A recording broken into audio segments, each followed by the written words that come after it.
नमस्कार, आप देख रहे हैं चौकस भारत और मैं ब्रजेंद्र। कांग्रेस के वरीय नेता पवन खेड़ा आज पटना में संवाददाताओं को संबोधित किया। बिहार सरकार के पिछले 20 वर्षों की जो कार्य प्रणाली है, इस पर सवालिया निशान खड़ा कर दिया है। कई तथ्य को सामने रखा उन्होंने।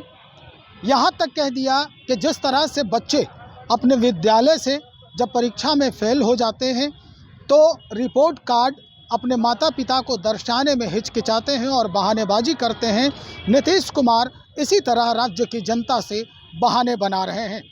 और यही वजह है कि अभी तक इन्होंने विकास के जो बातें होती है, विकास की जो बातें करते नज़र आते हैं, इसका रिपोर्ट कार्ड इन्होंने जनता के बीच नहीं लाया है। क्या कुछ कहना है पवन खेड़ा साहब का, वो हम आपको सीधा उन्हीं के ज़ुबानी सुनवाते हैं। एक 2 मिनट का वीडियो हम लोगों ने चलाया। कल 2 फेजेस की भी कैंपेनिंग कल खत्म हुई। एक फेज का चुनाव हो गया है। कई लोग अपने अपने हिसाब से एग्जिट पोल और ओपिनियन पोल वो सब सामने रखे हैं। कुछ फेक आंकड़े भी लोगों के सामने लाया गया है। कल जब फाइनल फेज पे कैंपेनिंग खत्म हुई है और जनता आने वाले कल का दिन जाके वोट करेंगे, तो ये जरूरी है कि हम लोग एनालिसिस करेंगे चुनाव का प्रचार कैसा रहा। बहुत सारी बहस चुनाव के कैंपेन में होती है, हेल्थी डिबेट्स होते हैं, लेकिन बिहार में 20 साल नीतीश कुमार जी की और भाजपा की सरकार के, लगभग 20 साल, बीच में इधर उधर पलटी मारते रहे हो, लगभग 20 साल की उनकी जो सरकार चली, तो इनको जरूरी था कि बिहार के जनता के सामने अपना रिपोर्ट कार्ड रखते। रिपोर्ट कार्ड रखने के बजाय इन्होंने बहानेबाजी की। जब बच्चा रिपोर्ट कार्ड लेके आता है, जब स्टूडेंट रिपोर्ट कार्ड अपने माँ बाप को लेके आके दिखाता है, अगर उसमें मार्क्स कम आते हैं या फेल हो जाता है तो बहाने बनाना शुरू कर देता है। तो दोषी ठहरा करता है कि टीचर ठीक नहीं थे, क्वेश्चन पेपर ठीक नहीं था, क्वेश्चन ही ठीक नहीं थे, यानी तो पेपर ठीक नहीं था, लिखने का पेन ठीक नहीं था। इसी तरह से 20 साल बाद जब लोगों के बीच में जब जा रहे थे, 4 सरकारें बने, इनको चाहिए था कि 20 साल में इन्होंने 5-5 साल के बाद जो जो वायदे किए थे, जो लोगों के सामने अपनी बात रखी थी, जो बिहार की जनता को गलत वायदे किए थे, उसमें कितना ये खरा उतरे हैं, कितना काम किए हैं, कौन से सेक्टर में इन्होंने कितना काम किया है, ये लोगों के सामने रखना था। लेकिन वो तो रखा नहीं इन्होंने। इनके सारे नेता, प्रधानमंत्री नरेंद्र मोदी जी से लेके अमित शाह जी से लेके इनके सारे यूनियन मिनिस्टर से लेके ये लोकल लीडर्स तक, क्या बात इन्होंने की। अभी तो आपको हम लोगों ने वीडियो में दिखा, कट्टा, घुसपैठिया, दंगा, हरामखोर, पता नहीं क्या क्या इन्होंने डिबेट का स्तर गिराते हुए पता नहीं क्या क्या बक रहे थे, क्या क्या बोल रहे थे। हम चाह रहे थे कि जवाब दें, जो जनता चाह रही है, जो जनता सवाल पूछ रही है उसका जवाब दें। सबसे बड़ा सवाल जो हम लोग जहां जहां कैंपेन में गए थे, मैं तो कम से कम 20 पब्लिक मीटिंग एड्रेस किया, 2-3 प्रेस कॉन्फ्रेंसेस किया, कई लोगों से मिला पिछले 20 दिन में। तो सबसे बड़ा सवाल जो जनता के मन में था कि पलायन। अगर ये लोग क्लेम कर रहे हैं कि इन्होंने तरक्की की, डेवलपमेंट किया, इंडस्ट्री लाई, एम्प्लॉयमेंट बढ़ाया, तो ये सवाल जो सबके दिमाग में बार बार जो आ रहा था कि 1.5 करोड़ बिहार की जनता बाहर जाके काम क्यों कर रही है। 1.5 करोड़ पढ़े लिखे भी बाहर पे जाके काम कर रहे हैं, जो पढ़ नहीं पाए वो भी बाहर जाके काम कर रहे हैं, जो डेली मजदूर, डेली जो लेबर दिहाड़ी पे जो काम करता है वो भी जाके बाहर काम कर रहे हैं। और बाहर जाके काम कर रहे हैं, किन परिस्थितियों में काम कर रहे हैं। मेरे यहाँ, मैं कर्नाटका से आता हूँ, कर्नाटका में बल्लारी से आता हूँ, जो माइनिंग सेक्टर है, सबसे ज्यादा माइग्रेंट लेबर वहां पे आता है। वहां पे 600-800 रुपए दिहाड़ी पे लोग काम करते हैं, लेकिन सबसे ज्यादा बिहार के लोगों को वहां पे एम्प्लॉय किया जाता है, क्योंकि वो चीप लेबर, सबसे ज्यादा चीप लेबर किसी स्टेट से आता है तो बिहार से आता है। 150-200 रुपए में काम करने के लिए रेडी होते हैं, इसीलिए बिहार के लोगों को वहां पे काम पे लगाया जाता है। ह्यूमिलेशन फेस करना पड़ता है, इंसल्ट उनके होता है, डिग्निटी ऑफ लेबर उनका नहीं होता है, वायलेंस के केसेस में उनको फंसा देते हैं। और जो हमारे माँ बहने जो जाके काम कर रहे हैं उनके साथ हरासमेंट होता है। तो ये सब सहते हुए भी जाके बाहर इसलिए काम कर रहे हैं क्योंकि बिहार में नौकरियां नहीं है। पिछले 20 साल में नौकरी नाम की चीज यहाँ पे आई ही नहीं है। जो उल्टा जो सैंक्शन पोजीशंस थे, जो वैकेंसीज थे, उसको भरा नहीं गया। ये कहते हैं कि जो ईश्वर भी नीचे आके भरना चाहे तो जो कॉन्ट्रैक्ट बेसिस पे जो एम्प्लॉयज को लिया गया उनको परमानेंट नहीं कर सकते। यहां तक ये कहते हैं भाई हमें सरकार 5 साल में सरकार में रख के देखिए, हम बताते हैं कि कैसा परमानेंट किया जा सकता है, कैसा नौकरियां दी जा सकती है। ये खुद नौकरियां दे नहीं पाए, उल्टा हमसे सवाल कर रहे हैं कि आप नौकरियां कहां से पैदा करेंगे। भाई आप चले जाइए कर्नाटक, तेलंगाना, तमिलनाडु, महाराष्ट्र, पंजाब, हरियाणा, दिल्ली, जहां जहां हमारे सरकारें थे, कैसा हम लोगों ने नौकरियां निकाले, कैसा हम लोग नौकरियां पैदा किए, कैसा हम लोगों ने इन्वेस्टमेंट लाया, कैसा वहां पे इंडस्ट्री फैक्ट्रीज लगाए, बड़े बड़े इंडस्ट्रीज कैसा लाए, कैसा प्राइवेट सेक्टर में गवर्नमेंट पब्लिक सेक्टर और प्राइवेट सेक्टर में दोनों में भी कैसा नौकरियां हम लोगों ने बहाल की, तो हम बताएंगे। तो हम जनता से बार बार यही आग्रह कर रहे हैं कि इनके 20 साल में ये लोग जो कर नहीं पाए, फिर उसी तरह के बड़े क्लेम्स, हेलो स्लोगन्स, बड़े बड़े जो है स्टेटमेंट्स देके ये लोग चले जा रहे हैं। इसी तरह से इन्होंने पास में दिया था, आज भी वही स्टेटमेंट्स दे रहे हैं। तो हम जनता से ये अपील कर रहे हैं कि 5 साल हमें चांस दीजिए, 5 साल हमें चांस दीजिए। अमित शाह कहते हैं कि यहाँ जमीन नहीं है, लेकिन अदानी को 1 रुपए में जमीन दे देते हैं। नीतीश कुमार जी कहते हैं कि समंदर नहीं है, लेकिन ये बहाने देखिए, जब रिपोर्ट कार्ड में 000 आ रहा है, 20 साल के रिपोर्ट कार्ड में 00 आ रहा है, तो ये कहते हैं कि समंदर नहीं इसलिए तरक्की नहीं हो सकती, जमीन नहीं है इसलिए तरक्की नहीं हो सकती। हम दिखाएंगे, हम करके दिखाएंगे समंदर, जो जिन जिन स्टेट्स में समंदर नहीं है वहां पे तरक्की कैसा भी और बिहार में तरक्की कैसा हो सकती है।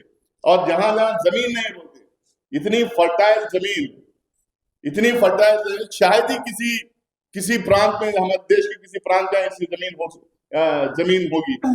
तो ये इस तरीके की बयानबाजी बना रहे हैं, जंगल राज की बात करते हैं।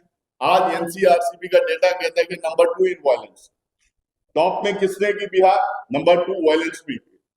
अब ये कहते हैं कि बार बार जंगल राज, ये गांधी मैदान में जो बिजनेसमैन को मार के फेंक दिए थे, 2 घंटे तक पुलिस वहां पहुंची नहीं, जबकि पुलिस जो है 100 मीटर पे पुलिस चौकी थी। 4 दिन पहले मैं पूर्णिया पहुंचा था, जिस दिन मैं पूर्णिया पहुंचा उस दिन 3 मर्डर हुए, माँ और बेटी के और किसी का, 3 मर्डर खुलेआम। बिजनेसमैन को खुलेआम जब घर में घुस के गोली मार रहे हैं और कहते हैं कि लॉ एंड ऑर्डर ठीक है, और जंगल राज की आप बात करते हैं। अरे भैया, आज आपकी सरकार में लॉ एंड ऑर्डर का सिचुएशन क्या है उसकी बात करो ना। मैं जहां से आता हूं कर्नाटका आंध्रा से सबसे बड़े इंफ्रास्ट्रक्चर कंपनीज जो है, सबसे बड़े देश भर कंपनी जाके देश भर में काम करते हैं। आप बताइए कितने कंपनी जो बिहार में काम करने आए थे वो भाग गए पिछले 20 साल में, अपने इक्विपमेंट्स छोड़ के भाग गए क्योंकि लॉ एंड ऑर्डर सिचुएशन ठीक नहीं था। तो आप लॉ एंड ऑर्डर की बात करते हैं, तो एक तरफ ये बहानेबाजी कर रहे हैं, एक तरफ क्योंकि इनके पास बोलने के लिए कुछ नहीं, घुसपैठिया। भाई घुसपैठिया अगर हैं, इनको घुसपैठिया 5-5 साल के बाद क्यों याद आते हैं? मुझे आज तक ये समझ में नहीं आया। 5 साल, अब ये घुसपैठिया की बात याद करें, अगले 5 साल बाद याद करेंगे।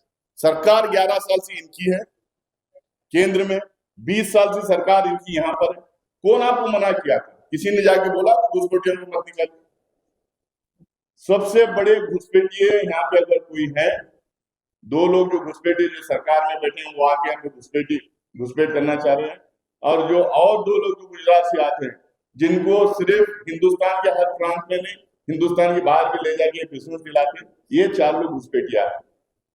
हर स्टेट में सरकार जहां बनती है वहां जाके लूट खरोच करने का काम ये लोग करते हैं। तो आज बिहार की जनता को तय करना है, 2 गठबंधन के बीच में टकराव है। ये टकराव सिर्फ बिहार में नहीं, पूरे देश भर में टकराव हो रहा है। हम बार बार ये कह रहे हैं, आज बिहार के लोगों को ये सवाल उठाने की जरूरत नहीं पड़ती। अगर पिछले बार थोड़ा सोच समझ के वोट किए होते और 5-7 सीट हमें आए होते तो पिछले बार ही हमारी सरकार बन जाती। लेकिन जो होना था हुआ, 20-25 सीट हमें पार्लियामेंट में आए होते तो हमारी सरकार वहां पे पार्लियामेंट में बन जाती। लेकिन अब क्योंकि उस टाइम पे भूल हो गई, क्योंकि कुछ इंडिपेंडेंट्स को हम वोट देने चले गए, क्योंकि हम छोटी मोटी पार्टियों को वोट देने हम चले गए, उसके चक्कर में पिछले बार यहाँ पे भी हमारी सरकार रहेगी और 2024 में पार्लियामेंट इलेक्शन में भी मोदी जी फिर दोबारा आ गए यहाँ पे। भले वो 2 बैसठियों के दम पे आए, लेकिन वहां दोबारा आ गए। हम ये कहना चाह रहे हैं कि 2 गठबंधन के बीच में टकराव है, 2 सोच के बीच में टकराव है। टक्कर सिर्फ महागठबंधन और इंडिया अलायंस के बीच में है। हम अपील ये कर रहे हैं कि अपना वोट जाया मत कीजिए। छोटे मोटे पार्टियां चाहेंगे, इंडिपेंडेंट्स आएंगे, लेकिन सरकार गठबंधन ही बनाएगी, या तो महागठबंधन बनाएगी या एनडीए बनाएगी। 20 साल एनडीए के का रिपोर्ट कार्ड वो अपने सामने रख नहीं पाए हम, लेकिन राहुल गांधी जी को आपने अभी सुना, आपने खड़गे साहब को सुना, आपने प्रियंका गांधी जी को सुना, और आप सारे लोग हमारा कैंपेन ट्रैक कर रहे हैं। हमने गारंटीज जो हम लोगों ने अनाउंस किया, 2500 रुपए हो, या हम हर घर में एक नौकरी देने की बात जो की है, हमें बार बार ये क्यों करें कि हर घर में एक नौकरी देना करें? क्योंकि हम चाहते हैं कि बिहार की अस्मिता बची रहे, बिहार की गौरव बची रहे, बिहार के लोग यहाँ से दूसरे प्रदेश में जाके काम करने की नौबत ना आए। इसीलिए हम कह रहे हैं कि हर घर में एक नौकरी देंगे, ताकि कम से कम एक बंदे को नौकरी मिलेगी एक फैमिली में, तो अपने पूरे फैमिली को की देखभाली वो कर सकते हैं। अच्छे स्कूल्स की, अच्छे कॉलेजेस की, अच्छी यूनिवर्सिटीज की हम बात कर रहे हैं। हॉस्पिटल, हर कस्बे में, हर गांव में हॉस्पिटल बनने की हम बात कर रहे हैं। हर घर में नौकरी देने की बात कर रहे हैं। हर घर में नल जल की बात कर रहे हैं। बिजली 24/7 देने की बात कर रहे हैं। आज बिजली के रेट तो आसमान छू रहे हैं, बिजली के रेट आसमान छू रहे हैं। हम उसमें 200 यूनिट फ्री बिजली, 200 यूनिट गरीबों को फ्री बिजली देने की बात की है। ये कर्नाटका में हम लोगों ने करके दिखाया है। भाजपा सवाल पूछ रही है आप लोग कैसा कर रहे हैं? कर्नाटका में हमारे 5 गारंटीज हम लोगों ने अनाउंस किया। जिस दिन महागठबंधन की सरकार बनी उस दिन से इंप्लीमेंट करना शुरू कर दिए।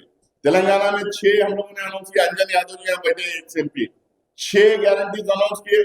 जिस दिन गठबंधन के हाथ कांग्रेस की सरकार बनी उस दिन से इंप्लीमेंट करना शुरू कर दिए। हिमाचल प्रदेश में अनाउंस किए, उस दिन से हम लोगों ने इंप्लीमेंट करना शुरू कर दिए। यहाँ भी हमारे जो गारंटीज हम लोगों ने अनाउंस किया, वो गारंटीज को इंप्लीमेंट कराने की जिम्मेदारी कांग्रेस पार्टी की है। हम किसी भी तरह से उसको इंप्लीमेंट करा के रहेंगे। मैनिफेस्टो जो हम लोगों ने अनाउंस किया है, हमारा मैनिफेस्टो जो है, और इसकी सरकार जब महागठबंधन की सरकार जब बनेगी, हम लोग कॉमन मिनिमम प्रोग्राम बनाएंगे। Guarantees, manifesto, common minimum programme, ये तीनों को इंप्लीमेंट करवाने की जिम्मेदारी राहुल गांधी जी के, मल्लिकार्जुन खड़गे साहब की। हम लोग पूरी जिम्मेदारी देंगे कि लॉ एंड ऑर्डर यहाँ पे ठीक रहेगा, और हम लोग जिम्मेदारी ले रहे हैं कि ये तीनों चीज हम लोग इंप्लीमेंट करवाएंगे। स्पष्ट हो गया होगा कि किस तरह से आरोप दर आरोप जो है वो पवन खेड़ा लगा रहे हैं नीतीश कुमार पर। कई तथ्यों को रखते हुए बिहार की जनता से भी उन्होंने अपील कर दी है। उन्होंने तुलना भी किया अपने राज्य से कि हमारे राज्य में किस तरह की स्थिति है और बिहार की जनता किस मसले को लेकर लगातार जूझ रही है, झेल रही है। तो चलिए देखते हैं नीतीश कुमार पर उठाए गए ये सवाल आम जनता तक कैसे पहुंचती है, क्योंकि कल अंतिम चरण का वोटिंग है और 14 तारीख को रिजल्ट भी आना है। देखते हैं रिजल्ट यानी रिपोर्ट कार्ड किस तरह से सामने आता है, किस तरह का प्रकाशित किया जाता है। बने रहिए हमारे साथ, बहुत शुक्रिया।